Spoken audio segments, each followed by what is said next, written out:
Now I'd like to welcome Margaret Sampson.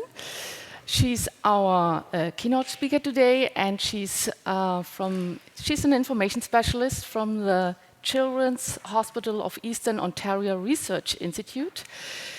She's well known, I would even say famous, in the information retrieval community. She is co-author or author of 135 publications. And I would like to point out my favorites. First, and that was really a milestone publication, from 2006, she published the relative recall method. She set a standard how to generate a test set by extracting primary studies from systematic reviews instead of hand-searching journals. That was it. We'd done it like that, hand-searching journals, and as you can imagine, there was a lot of work. So with this relative recall method, it was really a nice way to do research. Then in 2009, she published her PhD on updating searches or surveillance, and she updated these publications a few times. And I remember that clearly, Elke, when we discovered the PhD, we sat together in our office, and then we ran to the printer, because these days we printed everything out. And we printed the PhD and read it and thought, oh, wow, yeah, that's what we would like to do. That is how research is done. And in these PhD and the following publications on updating searches, there is included, I don't know if it's the first one, but the first I know of, is the first validation study of a machine learning algorithm, because she tried out how the similar articles functionality works within PubMed, and was the first validation studies. And I tried to revalidate that a few years later, and it's a great thing, and thank you for that. And we invited her because on 2018, she was on a panel at the Canadian HD agency, CADIF. There was a talk about exhaustive or exhausting, about the efficiency in systematic review searching, and where she discussed the opportunities and challenges of using machine learning. And today she's going to talk about challenges and pitfalls with digitalization and automation. And I'm really looking forward to hear more about her thoughts, especially how information specialists are influenced by that. So, welcome. Thank you.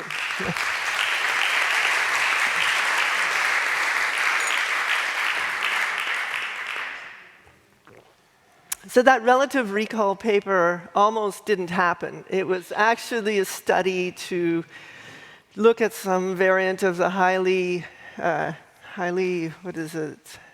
sensitive search strategy, and it was just so boring, I couldn't bear to write it. And I was at a conference, and I thought, wait, there's other information in that too. And we reanalyzed and put it out as relative recall, and it's done relatively well. So that's the backstory to that one.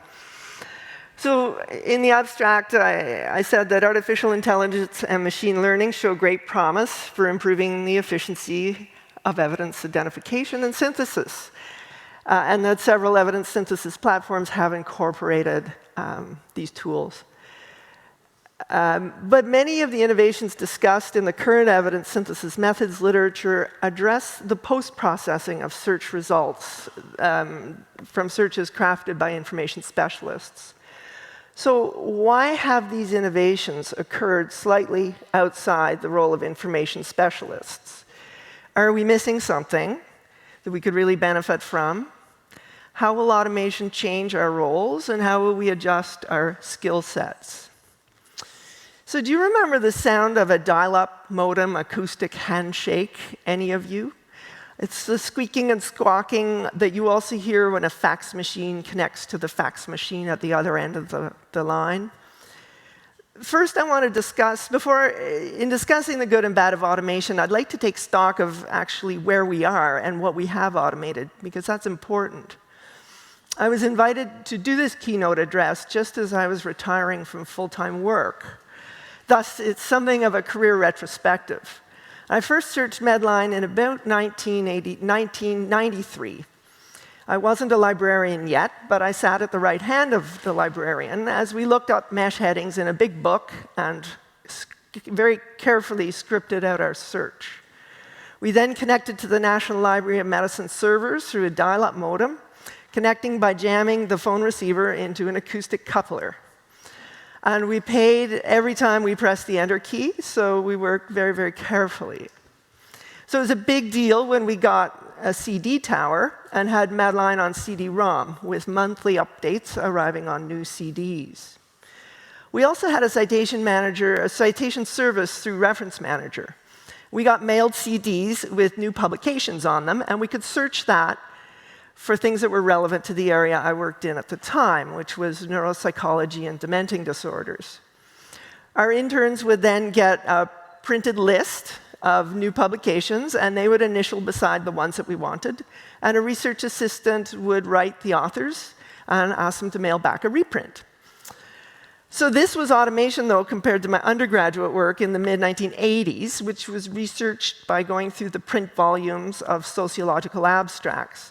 So I'd look up keywords in the back of the book, and then I would write the numbers of the abstracts on index cards, go flip through the book, get to that number, read the abstract, and then if I wanted it, I would handwrite out the reference on my index card and go to the stacks and get the print volume, pull it out, and photocopy the papers that did look good. This one. I have argued that Medline, online and searchable, was the enabling technology for systematic reviews. Imagine doing a systematic review without being able to search online databases and bulk download references for screening. Really, it's unthinkable. Remember that through these early times, the early systematic reviews, all other aspects of the reviews were largely manual. So reviewers screened printouts of the downloaded titles and abstracts, and we would gather copies of potentially relevant articles, often through photocopied and mailed interlibrary loans. In our shop, the relevant and irrelevant articles were put in different piles by the reviewers, and conflict resolution was getting that down to a single pile. Now, data extraction would be into Excel spreadsheets, so that's very sophisticated, and some of those might even have been on a shared drive, so other people could get at them. But at that time, it was very difficult to tabulate exclusion reasons, to prepare a Prisma diagram, although it was called Quorum back then, and even to account for what studies had been included and what had been excluded was surprisingly difficult. Other than Cochrane reviews, there was no way to prospectively register a protocol. This one. So beginning around 1974, and for the next 20 years, and that's as far as I plotted it, the rate of growth in the number of published systematic reviews closely tracked the number of online searches done on the Medlars or Medline system. The scales on each side of the graph are different, of course, but they really follow very, very closely. So I do think, really, we are the enabling technology. Now, in 2003, I presented at the Cochrane Colloquium in Barcelona on piloting a web-based method for systematic reviewing. Experiences in a review of spinal manipulation for infantile colic. So that system was D2D, and that was the predecessor to SRS, which perhaps some of you used, and that in turn is the predecessor to Distiller SR. So it's amazing to me to realize that that was 20 years ago.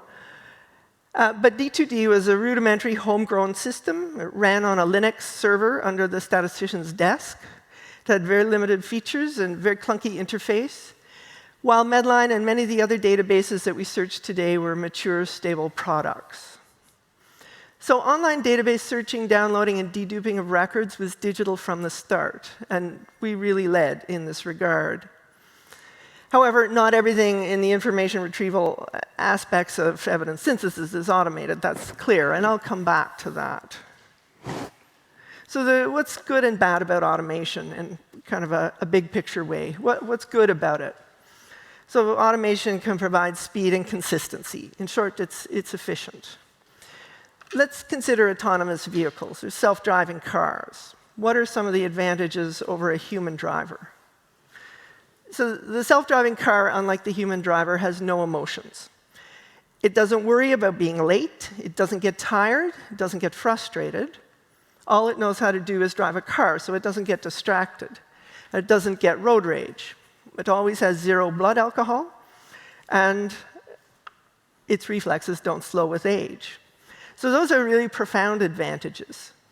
I think of myself as a pretty good driver, but I have to acknowledge that at times I get tired and bored and frustrated or distracted, and you may be the same way.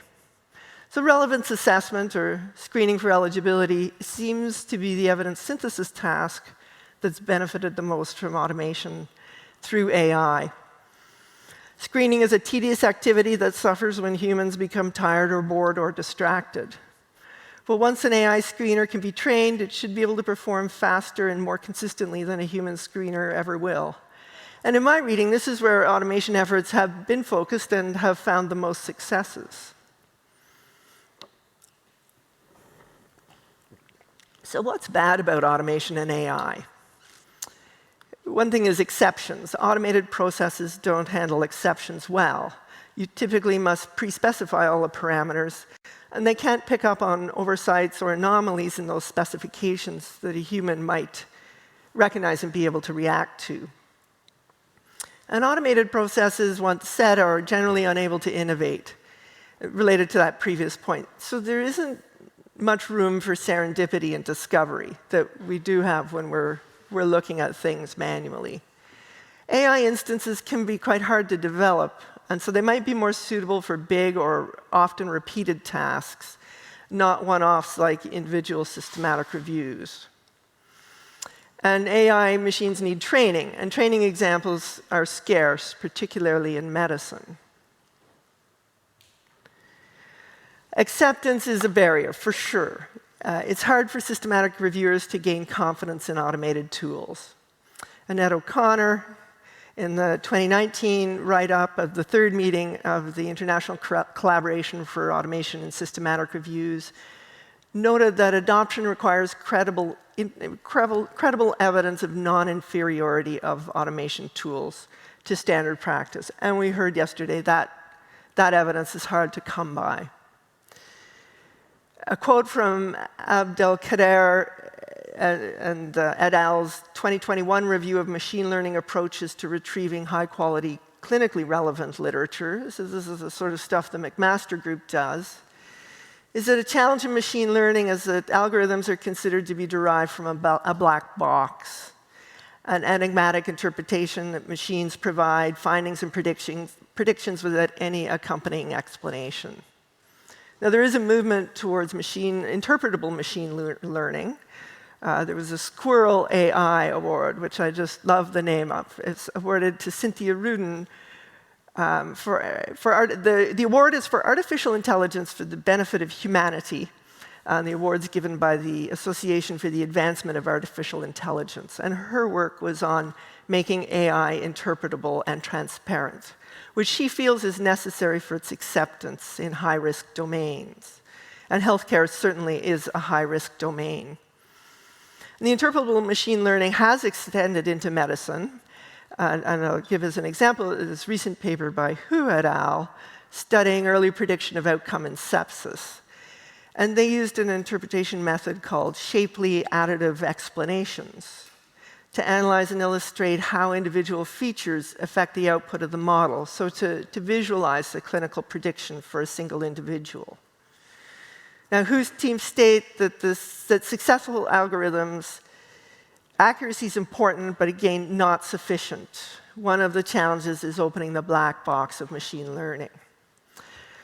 So yesterday, Patricia Jardim told us that the text snippet highlighted in Robot Reviewer were found to be very reassuring to users, although the snippets didn't really explain what the machine did to get that risk of bias assessment. So we need to think about acceptance and ourselves. What would be our standards for accepting these things?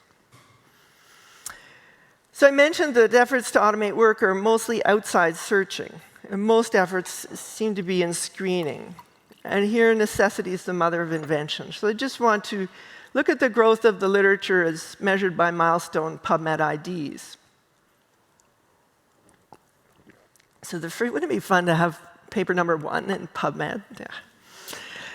Yeah. So the first PubMed ID was assigned in 1975. And it took until 1991 for the first 10 million PubMed IDs to be assigned. The next 10 million mark happened 18 years after that, so we're accelerating, in 2009, and then just 9 years to get to the following 10 million mark. Now, if you check the highest PubMed ID available now, you might see we are falling off that pace a little bit. Maybe that's due to pandemic, maybe not. Well, time will tell.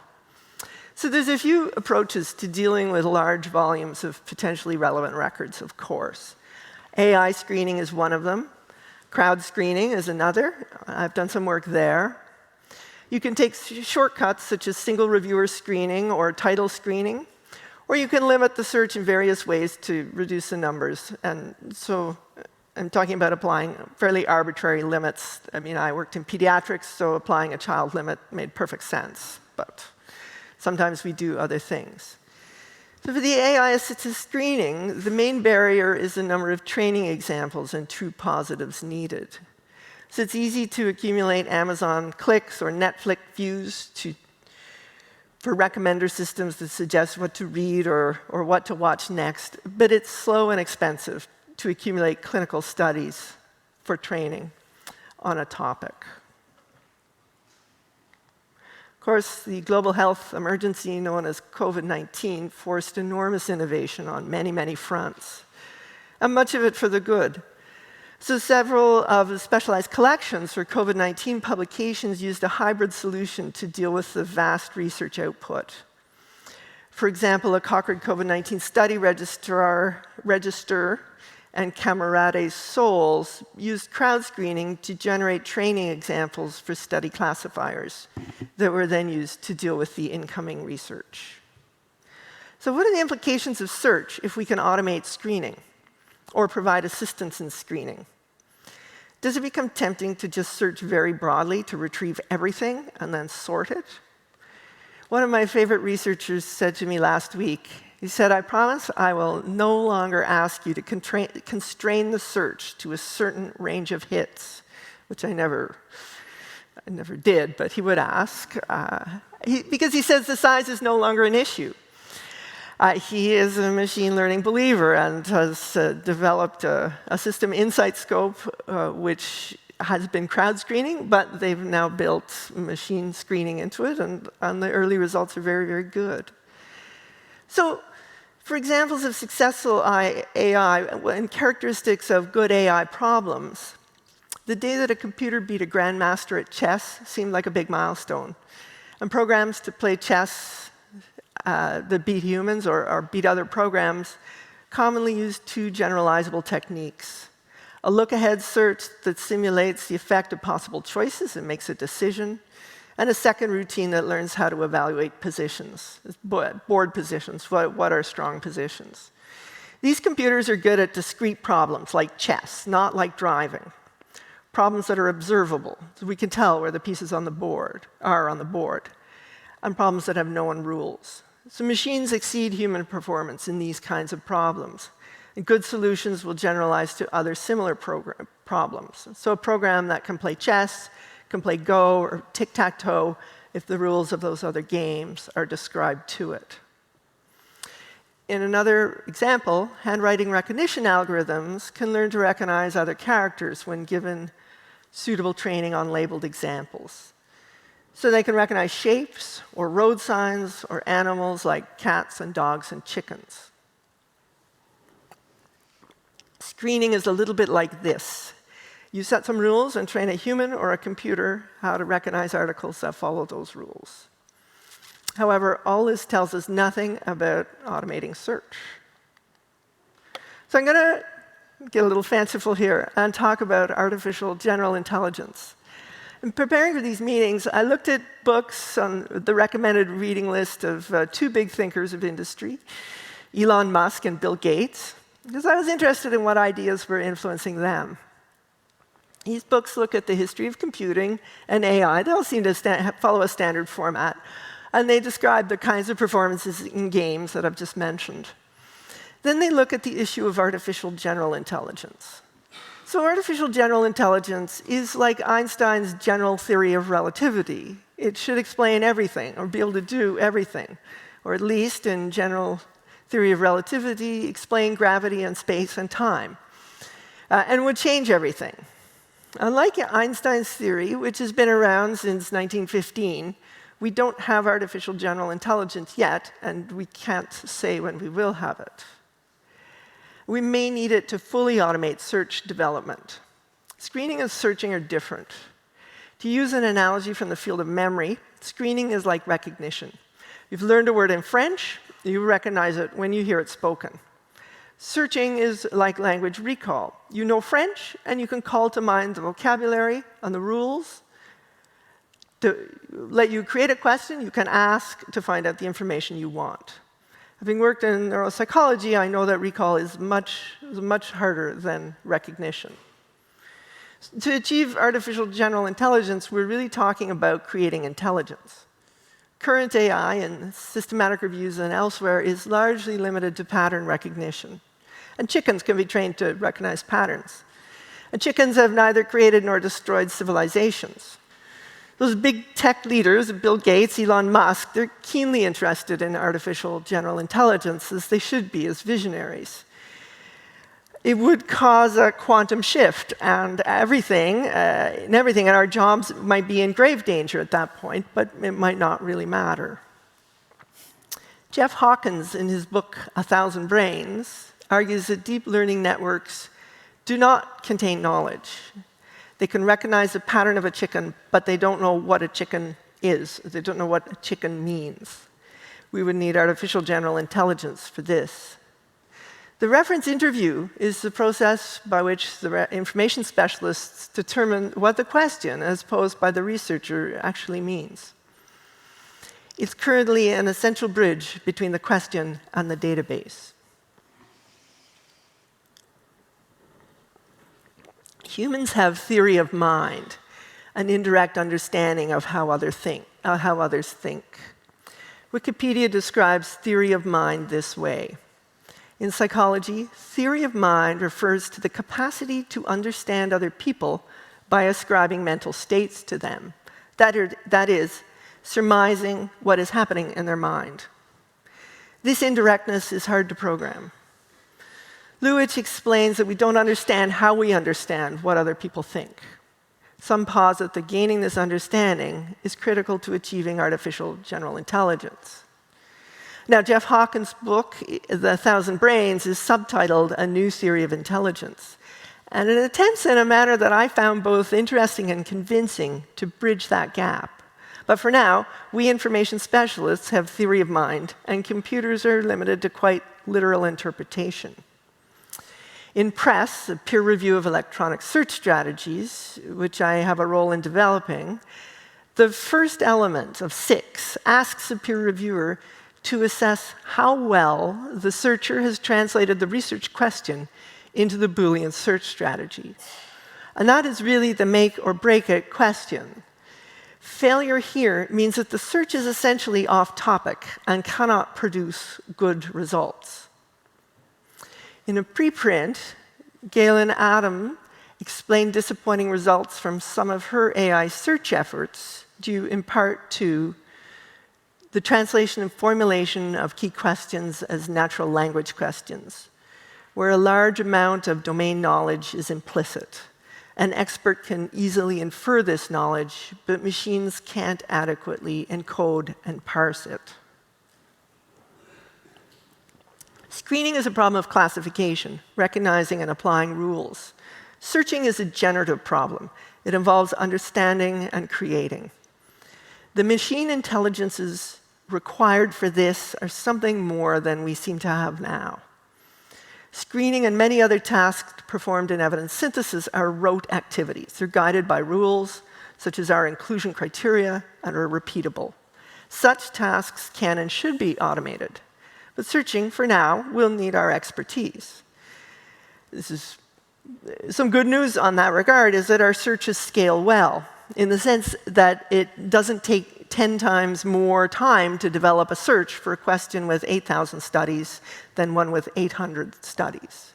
The search is the search. Other aspects, the larger the review, the more work at every subsequent stage. So if artificial general intelligence for generative tasks is down the road, what can we do now? We can hand over rote tasks, and we can get assistance for other tasks. So going back to our self-driving car, the US National Highway Traffic Safety Administration notes that a fully autonomous vehicle is a way in the future. Now we're in the era of driver assist technologies. And these include backup cameras and distance sensors, anti-lock brakes that sense wheel lock-up and reduce braking force until the wheels re-engage. Also electronic stability control, blind spot detection, forward collision warning, lane departure warning, and on and on. But through all of this, the driver remains responsible and in control. So tools to assist. In the meeting report of the International Collaboration for Automation of Systematic Reviews that I mentioned earlier, the consensus of the group was for the foreseeable future, which was the next 10 years, so I guess 8 years from now, we would have AI or automation assist. The terms such as machine-assisted, computer-supported accurately reflect this and help overcome the resistance to the idea of automation. So this is very similar to where we are with the autonomous vehicles. They assist rather than take control of the driving. So I took an inventory of tools in the Systematic Review Toolkit that involves search, and I did an ad hoc on-the-fly classification. So on May 8th, I found 83 tools indexed as being search-related. This compared to 43 tools for screening, 82 for synthesis, 55 for data extraction, 34 for quality assessment. So lots of stuff on search. And some of these were multi-stage solutions, doctor evidence, nested knowledge, that included a search component. Now, Cowie et al. Provides a good review of these in an article from May of this year in journal JMIR Medical Informatics. So of the other non-general tools, some perform thematic analysis of search results, so things like SiteNet Explorer, Mapping Medline, VOS Viewer. Some handle citation searching or snowballing, so LitMap, Citation Chaser, Insightful, XYZ. There's tools for terminology mining or search term identification, such as PubReminer, Yale Mesh Analyzer, LitSearchR. I noted 2 search translators, and some of these have been presented at these meetings. Polyglot, Medline Transposer, citation managers are in there. There's some support tools for LitSearch, or GrayLit, or hand searching activities. Bandari, Import.io. Some search interfaces listed. 2D Search, which was represented here, Publisher Parish, Medline Pico tool. So all these tools assist with the search in some way. However, automation is possible in search itself. And I'm going to give 2 examples. Both are taken from this 2021 paper titled Living Systematic Review on Data Extraction Methods for Systematic Review Semi-Automation. So first, automation in updating, which is a fairly rote task. Schmidt et al. Provide an example with their Living Systematic Review, where Medline and archive searches are updated daily in completely automated fashion. So we've had SDIs and auto alerts for ages. I've used those tools to support clinical experts in their fields. But auto alerts have been too fiddly to use really in systematic review searches up to now. Results arrive by email. They need a lot of work to get them into citation managers, and the same Medline records seem to appear 3 or 4 times in Ovid alerts as the record went through different stages of processing. But by automating that, feeding it into a platform with good duplicate removal, it's a lovely hands-off approach that seems quite achievable. So I'd like to suggest that this is a place where we need to work with developers, as we know the desired results and the challenges to overcome. As well, this group mentions they plan to migrate the Medline search to PubMed to facilitate continuous reference retrieval. So to automate anything in search, we need good APIs, application programming interfaces, so the computers can talk to each other, like that handshake way back. And this is going to require the cooperation from vendors, as they are the database providers. So the second example from this living systematic review involves automation to deal with searching databases that don't have strong health science indexing. So faced with large retrievals in some of the more general databases, for example, more than 7,000 records retrieved in Web of Science, they searched Medline and other sources first, and those results were screened to provide training examples to a classifier. They were then able to retrieve into the living review only predicted relevant material from Web of Science. Another place I can see automation in search is to replace common search filters. Rather than limit to RCTs at the search stage, or to diagnostic studies, or any other study design, we could train classifiers to identify those at screening. Because we have many, many training examples already for those study designs from previous systematic reviews. Some filters like HARMS or diagnostic studies have disappointing sensitivity and might be better handled post-search by classifiers.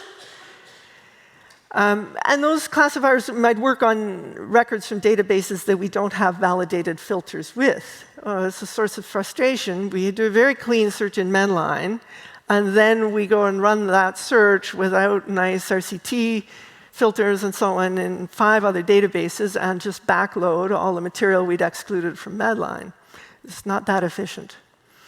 So Mary Edwards presented on using Robot Searcher to do this to find RCTs, exactly that thing, noting that it performed well, but it is a bolt-on to the process. And I'll come back to that point.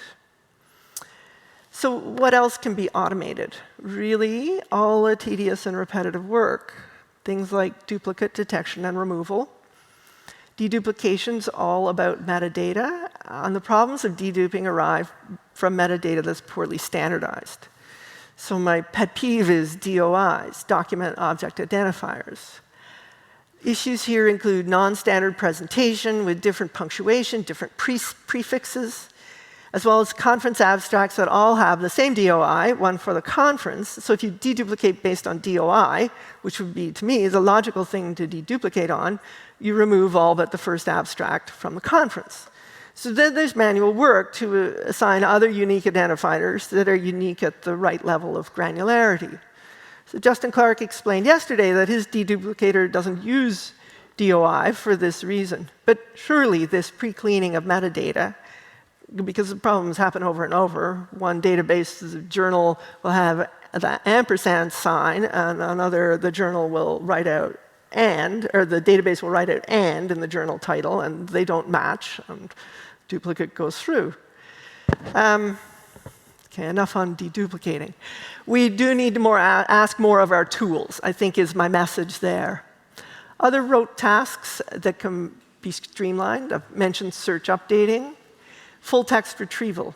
EndNote does this, but it behaves badly, harvesting articles at a rate that will get your institution cut off by the publishers. Has this been fixed? Like, really, that's a foreseeable problem. I understand this feature is also in Paperpile, another citation manager, but piecing together different bits of software is really inefficient, and it's just going to be a barrier for a lot of people. This needs to happen within the systematic review platforms.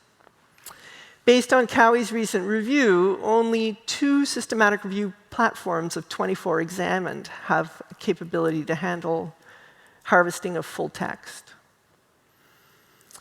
We don't have tools in our systematic review software that will monitor for retractions or errata for studies that are screened in as eligible.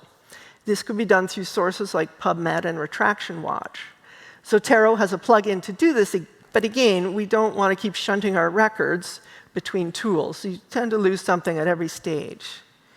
Linking documents from the same studies, so the protocol, conference abstracts, preprints, published versions, this doesn't happen smoothly. Tracking preprints for the publication version can be automated. COVID-19 has taught us the importance of doing that tracking and finding those final papers. So some of these ideas come out of a recent meeting of a community of practice. I've grown up of people working with databases and the COVID-19 literature. For now, we either turn a blind eye to some of these issues, or we do a whole lot of manual processing, or we pass our search retrievals through several different tools. To achieve automation, we need to work closely with developers. I suspect, for the most part, developers of evidence synthesis tools are quite unaware of these needs. So that's my wish list. And, oh, that's the right slide. I might have skipped one, sorry. So there was a survey conducted by an Australian team. Anna May Scott is the first author last year in the Journal of Clinical Epidemiology. They asked respondents what tools they used, which they've abandoned and why, their perceptions of the time savings and accuracy, and desired new tools. Justin Clark's an author. He mentioned this in the first keynote yesterday. So there's 53 requested topics for automation in search-related activities. Tools requested by more than one respondent were, with 14 requests, strategy optimization tools, non-specific or visual. 9 people asked for deduplication tools. 7 for translation between databases. 5 for strategy design, a non-specific request, or for data mining tools. 2 asked for tools for gray literature, that were non-specific or exporting gray lit. And 2 asked for synonym and related term suggestions. Of course, some of these tools do exist, and awareness is not always there. But looking at all phases of the reviews, leading with 24 requests was, please, can we have fast, accurate, automatic data extraction? Just pile up those papers on the console, press the Analyze button, good to go. 11 requests, so just behind the number of requests for search optimization tools, was automated risk of bias assessment, which is so difficult to do reliably. Interestingly, of the respondents who used automation tools, most, 79%, used them in screening, but 38% used them in search. So I think that's a strong number. Of the people who abandoned automation tools, reasons for abandonment were crashes, non-customizability, slowness, cost, complexity, difficulty to learn, lack of desired features, or, good news, they had found an alternate tool that they preferred. So of those who used automation tools, 80% believed that this saved them time. 54% believed that the tools improved accuracy. Both are good goals. And those numbers refer to all tools surveyed, not just those for search. So who's going to develop tools for search? When the new PubMed was released in 2019, it was missing many of the features that some of us had relied on, including some of the similar article stuff. Some are back, but others are missing. And after going through the feedback channels provided by National Library of Medicine and some other avenues, it really felt like information specialists are not the target audience for PubMed. We really probably represent a very tiny percent of all of the searches. Developers of citation managers could be useful partners. We're by far the most knowledgeable and demanding users of citation managers. There's tons of room for enhancement there, but we may be too demanding for most of them. I do think that we need to work with the developers of evidence synthesis platforms, such as Covidence and Distiller SR, or seek grant funding and build an information management front end to solve the time-consuming issues of duplicate detection, updating, tracking retractions, full text acquisition, and sorting document entities that belong to the same research project. But this is information management more than information retrieval, but it is very important. So how will automation affect our work? How will we prepare? I hope it'll make our work more interesting. I really want to emphasize that we can certainly shed rote tasks without diminishing our roles in any way. Instead, we can do more searches. Who here is not busy enough? Everyone is busy enough. You can, think if we can automate data extraction and risk of bias assessment, what will be the demand for systematic reviews? Everybody will want to do a systematic review. There'll be lots of time we can search. But I looked at a number of papers published over the years on new roles for health science librarians. And I concluded that the profession has been continually evolving. What must we do to prepare for changing roles? Well, I think be curious, be lifelong learners, be unafraid, look for areas rich for development, and demand more of our tools. Also, we should be involved in the agenda of automation. What issues are the most important to solve? We can seek out those interested in researching AI for search and work with them to guide the agenda in useful ways. Most importantly, as a profession, we must get involved with this. Research on AI for search is going to be done, whether it is done with or without us. Of that, I'm very confident. And some research agenda items, evaluation criteria. What should be the desired outcomes of these searches? We have always gone for very high recall in systematic review searches. I think that is the obvious one. But what else is important? What sort of gold standards do we test against? That has to be able to happen quickly. Abdelkader's work I mentioned earlier suggested to overcome some of the limitations of previous work, we need a gold standard that's rigorous and accurate, is unbiased, needs to be large enough to overcome class imbalance, so that imbalance is that almost all records are irrelevant, and it must be up to date. So that's a tall order, particularly if we're going to do evaluations quickly. I'll just put this out there. A lot of AI training is based on title and abstract screening, and that's a very messy training or gold standard. Stop there. Reporting guidelines. How should research on AI and search be reported so that we can evaluate and compare it? Abdelkader reported that there are no reporting guidelines that they're aware of for machine learning approaches being applied for literature retrieval. Equator Network has 6 reporting guidelines for machine learning approaches, but all 6 are focused on articles applying machine learning in clinical settings, not for search. All right, thank you for listening to me today. Thank you for being here and sharing your tools and experiences and ideas. I've heard many interesting things here at these meetings and seen many good tools presented. The future is bright. I'm sure we'll hear many, many more today. You should come away seeing opportunities, I hope. We can decide what are the most important issues to solve and seek out and work towards, and work with people towards excellence and integrated search support tools that either save us time or help us improve our result, or the magic thing would be to develop some things that do both. And I will stop with that.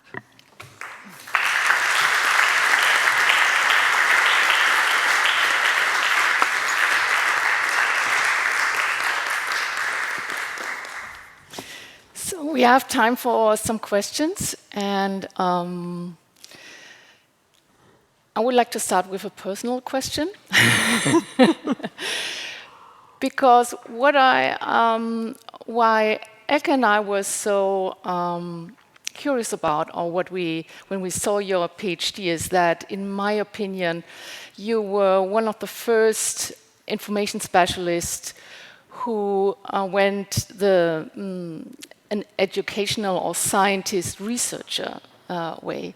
So in the past, and I think this is changing right now, but in the past, information specialists were librarians. And they thought like librarians, like we are a service support group and we like to support people, but they not have they did not think as researchers. And I think you changed that with your publications. And I would see that not most, but many publications or research that was done about information retrieval was not really done by information specialists. So what do you think about that? So I think that's true, and that's why I encourage that the information specialists here be involved in that agenda, and reach out to developers, reach out to people who are creating tools, and I guess I have a natural sense of curiosity, and I was raised by scientists, so that's helpful. You get a certain look every time you say something unscientific. Eventually, it shapes your thinking. But I did have the opportunity to work with David Moore for a long time, and he was really a great mentor for me and encouraged me to explore some of these questions. And he actually hired me on to do the Embase paper. Do people need to search Embase for systematic reviews of RCTs? And so I got my feet wet that way. And my background is the social sciences, so I didn't have enormous strength in research methods or epidemiology or any of that. I certainly learned it along the way. But it is reaching out and working with other people. All of our research is done in teams now. We know from systematic reviews, one person can't do a solo systematic review. You don't do this work alone at all. So decide what we should do and then look for people to do it with. Does that answer your question? Yes. Thank you. Yes, and are there any questions from the audience? Yeah, hi. It was really fascinating to listen to you and how you paved your way through an entirely new subject. And I have one further item maybe for our wish list. Good. And this would be like combine the upcoming publications that may arise from the clinical trials that are registered. So we kind of can generate an expectation of what is coming up in the field and could include, like in searches, a link to the clinical trial registers and have a feeling what we would expect for a continuous reviewing and what results from clinical trials and clinical data are being expected in the near future. And that would give us a feeling in healthcare how a field is developing and a feeling how dynamic it is. And that would be a question also. Has that been thought in any way, or is there let's say, a tool or a thinking strain going on already? Well, certainly in my thesis work and in the work that we did with Kaveh Shoujanya in updating systematic reviews, that was quite a long time ago now, but we had the idea of looking at the pipeline, what trials are in progress, and how many participants are in those trials. So thinking about it, how much weight might be added to meta-analysis when these trials were published. And thinking about, well, how you would need data on how many new participants to be able to change an existing decision. So that was difficult to do, but the notion of looking at the pipeline and I say to people, updating, it really depends on how dynamic your field is. Bed nets for malaria, we're not expecting too much new research that's going to change our findings there. Maybe that systematic review doesn't need to have a lot of attention and be updated often. Where those that are newer, maybe all your studies so far are small, with limited N, high risk of bias and sampling error and so on. Those, the next study down the road may completely change our picture.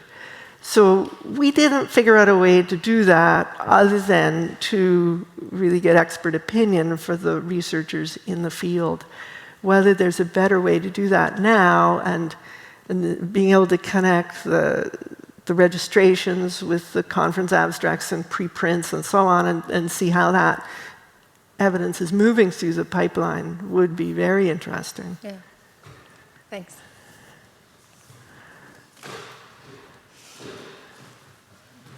Oh, okay. Give up and go to the microphone. Thank you. I want to see your face when you answer. Thank you. It was very interesting. And I especially like the part about screening is like recognition. Searching is like recall. How you describe it was fascinating. Thank you. What I was thinking is, my question is... Can you speak a little bit louder? Louder? Yeah. Oh, I was trying to not speak too loud. No. There are many, many tools out there, and we all know about that. And everything is like they have its strength and weaknesses, and we have not found the perfect tool yet. No. And do you know if there are discussions about, for example, asking? Because I'm thinking, we are asking what has been developed to support our search, right? But have we asked ourselves, like, maybe how can our way of searching adapt and adjust to take benefit from the new technology with all its possibilities? Like maybe it's not about screening and searching, but maybe something in the between. Maybe it's like looping searching or search screen or screen search or something. Like maybe it should not be like how we are doing it now. So I think the holy grail is to combine searching and screening. How to do that? Yes. So we do see examples. The initial search is handcrafted by the information specialist, and then the updating can be automated. We do have the example, the search for some databases is done by the information specialist, and then what we've learned from that can be used to search other databases. So far, we need some kernel of the information specialist doing the work. And actually, and there's lots of tools to support us, and I think people should try the different tools and use what's comfortable for them. I've tried different tools. Some have stayed in my toolbox. Some I haven't, for any particular reason, stopped using them. I just realized, I stopped using that. And some searches I won't use any tools. They're quite straightforward, and it takes me a couple of hours, and away we go. Others I really struggle with, and I will use tools to find other search terms, analyze what terms are appearing in the literature. So I think we're at the point where each person crafts their own set of tools from the existing ones, and that's fine. Peer review is the same way. It's sort of the fallback to make sure your search is good. Even though I was involved with press, I don't have all my searches peer-reviewed. Some, I'm quite confident it's this intervention for this, it's this intervention for this condition. They both have great subject headings. It's not a hard search to do. Others, I'm like, oh my heavens, how am I going to tackle this? And I'll try many things and finally get happy, but not 100% confident, so I will have those peer-reviewed. So there's still, I guess I'm trying to say, some art to it, and I think that's fine. Oh, okay. Maybe I was not so clear about how I okay. I'm so sorry. No. What I mean is, we are trying to find tools that can support us. Yes. In the way we are working right now. But is it about time that we ask, like, how can we change? How else do we work? Change? Yes. How can we work so we can take benefit of all the new possibilities with the new technology and stuff? Yes. Like maybe like the process, the stages. Like, has it been discussed? Do you know if there's any discussion going on about this? I have seen a few papers, usually in a sort of smaller field by, like, I'm just going to pick one, gastroenterologists, where some gastroenterologists have done their own thing with kind of automated searching and so on. And these are very helpful because they don't have our biases that this is the right way to do things. And they have come up with some things that seem a bit interesting, and we need to watch for those things. This group that I work with, the investigator who told me it doesn't matter how big my retrieval was anymore, he could cope with it with his tools. They're not in SR Toolkit. They're kind of operating on their own. And I sit back and say, well, I'm not going to be too directive here because they don't have a lot of preconceived notions of what the right way to do systematic reviews or systematic review searches is. And they're working with some developers at our local community college, and they've come up with some very nice innovations. So most of the time, for classifiers, we have trained using true positives and true negatives from screening. So the studies that were found to be eligible or those found to be ineligible.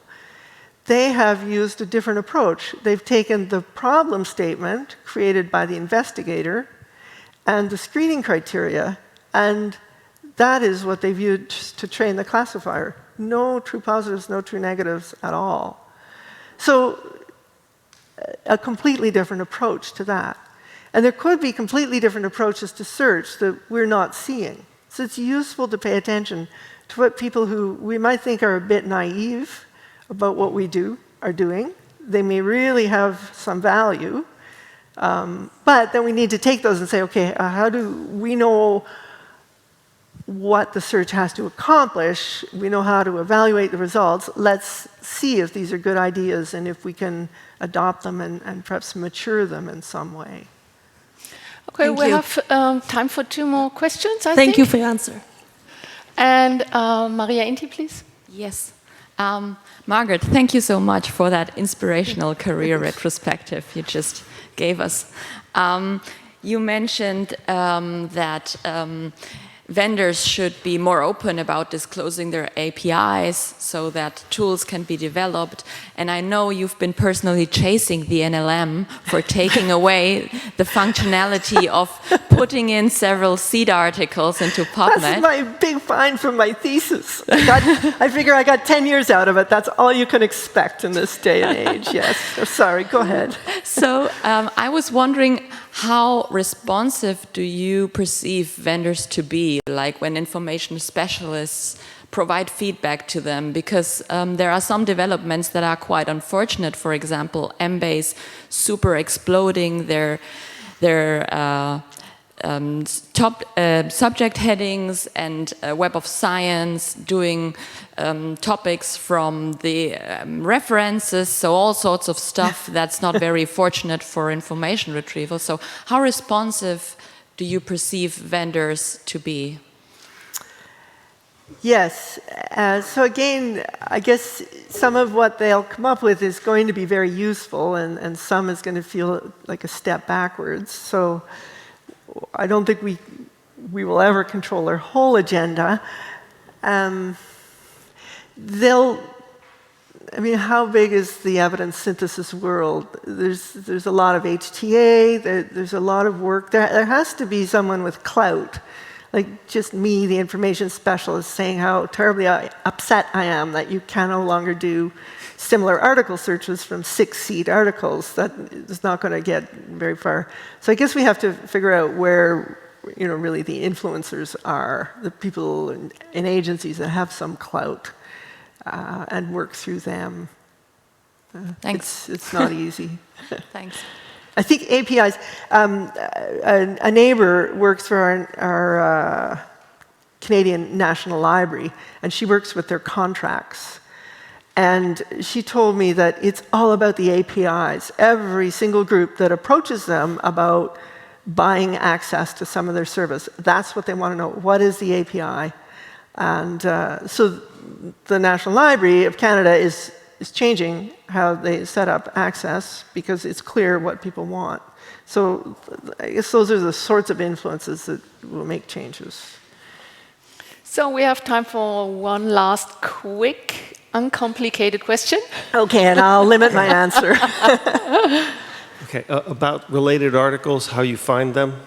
So we have a PubMed search engine value added called Annotate.